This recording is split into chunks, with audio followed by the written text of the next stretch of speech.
Well, good evening, and thank you for joining me. So tonight, last week's was a bit more of a kind of fun, Tales of the Unexpected type story, and I said we'd have something a bit more ghoulish this week, and we have. Tonight's story is like one of the first proper horror stories that I read when I was a lot younger, and it's one of the stories that really got me into reading lots of horror stuff. It is a bit older. It's from 1936, but it doesn't necessarily feel like it's kind of old, and I'll just read it, see what you think. I think it's a wonderful story, and it's definitely in my top 10 favourite horror stories of all time. It's called The Graveyard Rats, and it's by Henry Kuttner. Old Masson, the caretaker of one of Salem's oldest and most neglected cemeteries, had a feud with the rats. Generations ago they'd come up from the wharves and settled in a graveyard, a colony of abnormally large rats. And when Masson had taken charge after the inexplicable disappearance of the former caretaker, he decided that they must go. At first he set traps for them and put poisoned food down by their burrows, and later he tried to shoot them, but it did no good. The rats stayed, multiplying and overrunning the graveyard with their ravenous hordes. They were large, even for the Mus decumanus, which sometimes measured 15 inches in length, exclusive of the naked pink and grey tail. Masson had caught glimpses of some as large as good-sized cats, and when once or twice the gravediggers had uncovered their burrows, the malodorous tunnels were large enough to enable a man to crawl into them on his hands and knees. The ships that had come generations ago from distant ports to the rotting Salem wharves had brought strange cargoes. Masson wondered sometimes at the extraordinary size of these burrows. He recalled certain vaguely disturbing legends he'd heard since coming to the ancient witch-haunted Salem. Tales of a moribund inhuman life that was said to exist in forgotten burrows beneath the earth. The old days when Cotton Mather had hunted down the evil cults that worshipped Hecate, and the dark Magna Mater in frightful orgies had passed, but dark gabled houses leaned perilously towards each other over narrow cobbled streets, and blasphemous secrets and mysteries were said to be hidden in subterranean cellars and caverns, where forgotten pagan rites were still celebrated in defiance of law and sanity. Wagging their grey heads wisely, the elders declared that there were worse things than rats and maggots crawling in the unhallowed earth of the ancient Salem cemeteries. And then, too, was this curious dread of the rats. Masson disliked and respected the ferocious little rodents, for he knew the danger that lurked in their flashing needle-sharp fangs. But he couldn't understand the inexplicable horror which the oldsters held for deserted, rat-infested houses. He heard vague rumours of ghoulish beings that dwelt far underground, and that had the power of commanding the rats, marshalling them like horrible armies. The rats, the old men whispered, were messengers between this world and the grim and ancient caverns far below Salem. Bodies had been stolen from graves for nocturnal subterranean feasts, they said. The myth of the Pied Piper is a fable that hides a blasphemous horror, and the black pits of avenues have brought forth hell-spawned monstrosities that never venture forth into the light of day. Masson paid little attention to these tales, He didn't fraternise with his neighbours, and, in fact, he did all he could to hide the existence of the rats from intruders. Investigation, he realised, would undoubtedly mean the opening of many graves. And while some of the gnawed, empty coffins could be attributed to the activities of the rats, Masson might find it difficult to explain the mutilated bodies that lay in some of the coffins. The purest gold is used in filling teeth, and this gold is not removed when a man is buried. Clothing, of course, is another matter, for usually the undertaker provides a plain broadcloth suit that's cheap and easily recognisable. But gold is another matter. And sometimes, too, there were medical students and less reputable doctors who were in need of cadavers, and not over-scrupulous as to where these were obtained. So far, Masson had successfully managed to discourage investigation. He'd firstly denied the existence of the rats, even though they sometimes robbed him of his prey. Masson didn't care what happened to the bodies after he'd performed his gruesome thefts, but the rats inevitably dragged away the whole cadaver through the hole they gnawed in the coffin. The size of these burrows occasionally worried Masson. Then, too, there were the curious circumstance of the coffins always being gnawed open at the end, never the side or the top. It was almost as though the rats were working under the direction of some impossibly intelligent leader. Now he stood in an open grave and threw a last sprinkling of wet earth on the heap beside the pit. It was raining, a slow, cold drizzle that for weeks had been descending from soggy black clouds. The graveyard was a slough of yellow, sucking mud, from which the rain-washed tombstones stood up in irregular battalions. The rats had retreated to their burrows, and Masson hadn't seen one for days. But his gaunt, unshaved face was set in frowning line. The coffin on which he was standing was a wooden one. The body had been buried 7 days earlier, but Masson had not dared disinter it before. A relative of the dead man had been coming to the grave at intervals, even in the drenching rain. But he would hardly come at this late hour, no matter how much grief he might be suffering, Masson thought, grinning wryly. He straightened and laid the shovel aside. From the hill on which the ancient graveyard lay, he could see the lights of Salem flickering dimly through the downpour. He drew a flashlight from his pocket. He would need light now. Taking up the spade, he bent and examined the fastenings of the coffin. Abruptly, he stiffened. Beneath his feet, he sensed an unquiet stirring and scratching, as though something were moving through the coffin. For a moment, a pang of superstitious fear shot through Masson. Then rage replaced it as he realised the significance of the sound. The rats had forestalled him again.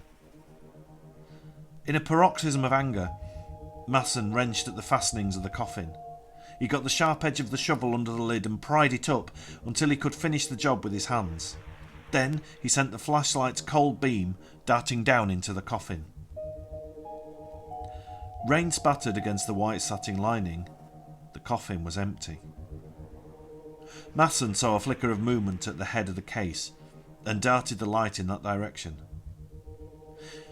The end of the sarcophagus had been gnawed through, and a gaping hole led into darkness.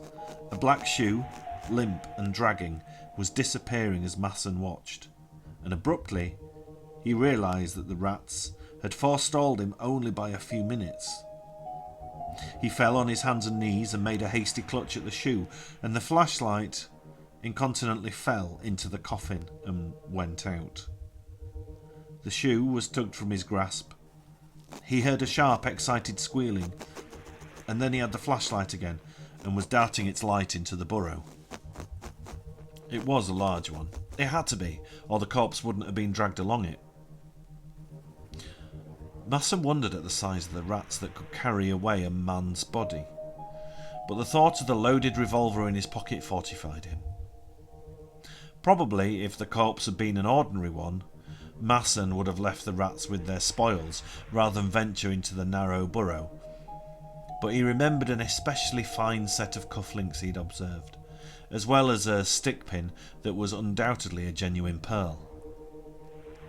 With scarce a pause, he clipped the flashlight to his belt and crept into the burrow. It was a tight fit, but he managed to squeeze himself along. Ahead of him, in the flashlight's glow, he could see the shoes dragging along the wet earth at the bottom of the tunnel.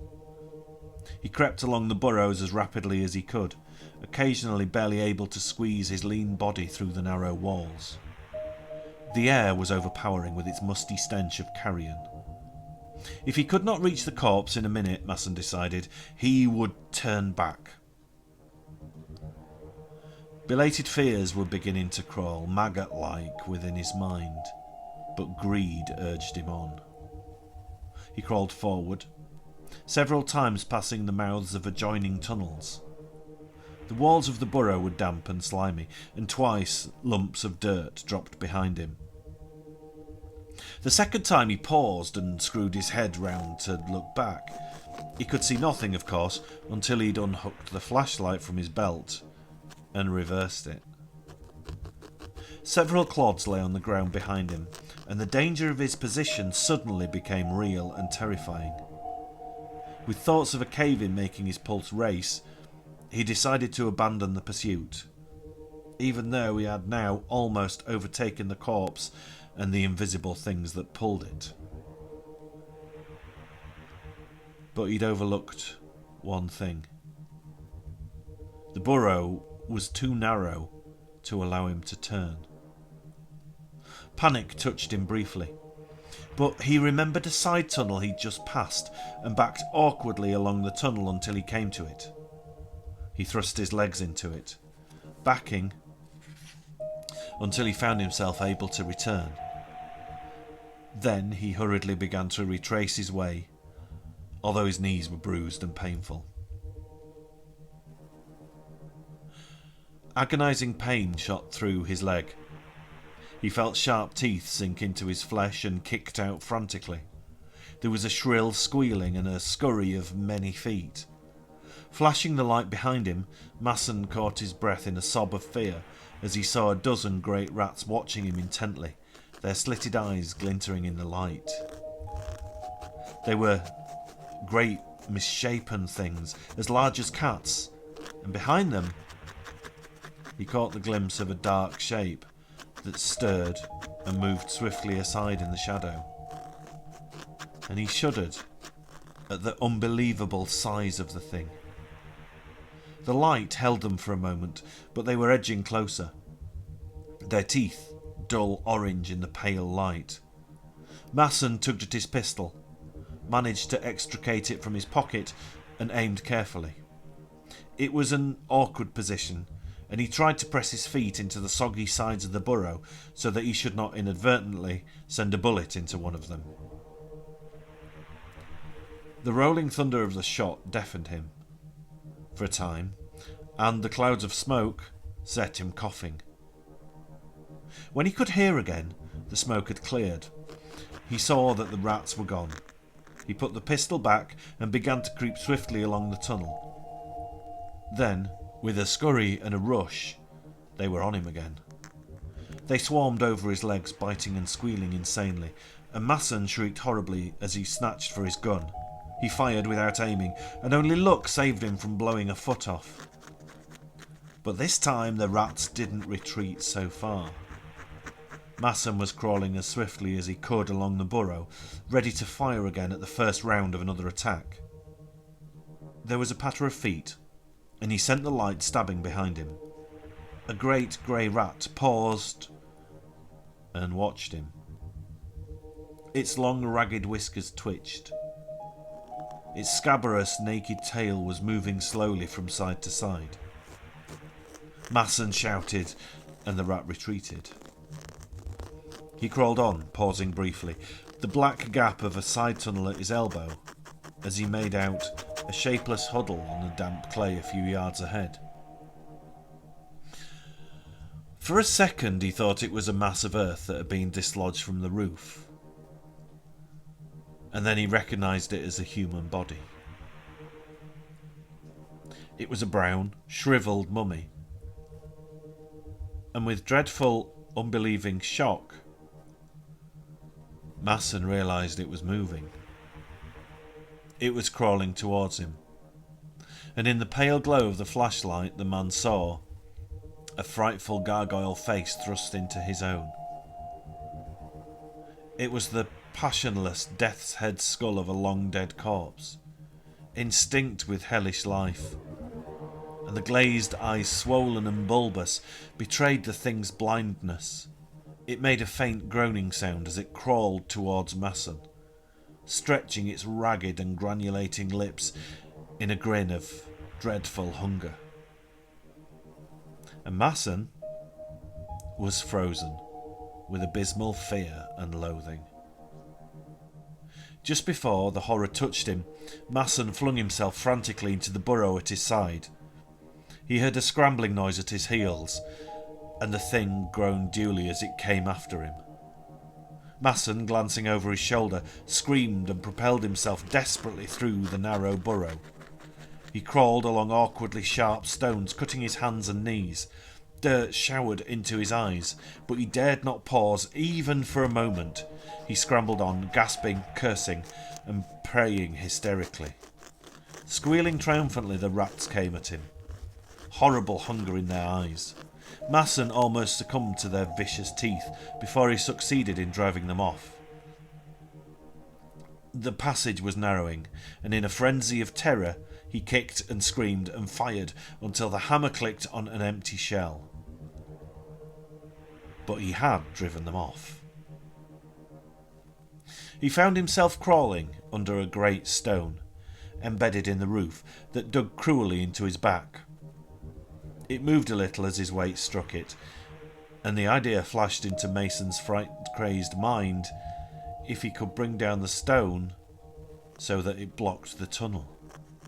The earth was wet and soggy from the rains, and he hunched himself half upright and dug away at the dirt around the stone. The rats were coming closer. He saw their eyes glowing in the reflection of the flashlight's beam. Still he clawed frantically at the earth. The stone was giving. He tugged at it, and it rocked in its foundation. A rat was approaching, the monster he'd already glimpsed. Grey and leprous and hideous, it crept forward with its orange teeth bared, and in its wake came the blind dead thing, groaning as it crawled. Masson gave a last frantic tug at the stone. He felt it slide downwards, and then went scrambling along into the tunnel. Behind him the stone crashed down, and he heard a sudden frightful shriek of agony. Clods showered upon his legs. A heavy weight fell on his feet, and he dragged them free with difficulty. The entire tunnel was collapsing. Gasping with fear, Masson threw himself forward as the soggy earth collapsed at his heels. The tunnel narrowed until he could barely use his hands and legs to propel himself. He wriggled forward like an eel, and suddenly felt satin tearing beneath his clawing fingers. And then his head crashed against something that barred his path. He moved his legs, discovering that they were not pinned under collapsed earth. He was lying flat on his stomach, and when he tried to raise himself, he found that the roof was only a few inches from his back. Panic shot through him. When the blind horror had blocked his path, he'd flung himself desperately into a side tunnel. A tunnel that had no outlet. He was in a coffin. An empty coffin into which he'd crept through the hole that the rats had gnawed in its end. He tried to turn on his back and found that he could not. The lid of the coffin pinned him down inexorably. Then he braced himself and strained at the coffin lid. It was immovable. And even if he could escape from the sarcophagus, how could he claw his way up through 5 feet of hard-packed earth? He found himself gasping. It was dreadfully fetid, unbearably hot. In a paroxysm of terror, he ripped and clawed at the satin until it was shredded. He made a futile attempt to dig with his feet at the earth from the collapsed burrow that blocked his retreat. If he were only able to reverse his position, he might be able to claw his way through to air. Air. White-hot agony lanced through his breast, throbbed in his eyeballs. His head seemed to be swelling, growing larger and larger, and suddenly he heard the exultant squealing of the rats. He began to scream insanely, but couldn't drown them out. For a moment he thrashed about hysterically within his narrow prison, and then he was quiet, gasping for air. His eyelids closed, his blackened tongue protruded, and he sank down into the blackness of death, and with the mad squealing of the rats dinning in his ears. Well, don't rob corpses. I ain't got a lot of sympathy for him tonight, I don't think. I'd struggle a tiny bit with claustrophobia, and I don't like rats. I don't like fireworks. Rats and fireworks are my main things that I don't like. So maybe that's why I really like that story. If he was in the tunnel and the rats were coming and the blind thing and he was struggling for air and then someone bobbed a bottle rocket in there, that would just be like everything. The Holy Trinity for me. I hope you're all well. And I hope you're all staying safe and sane and healthy. And I shall see you guys next Sunday from my living room for another Sunday story. Thank you so much for listening.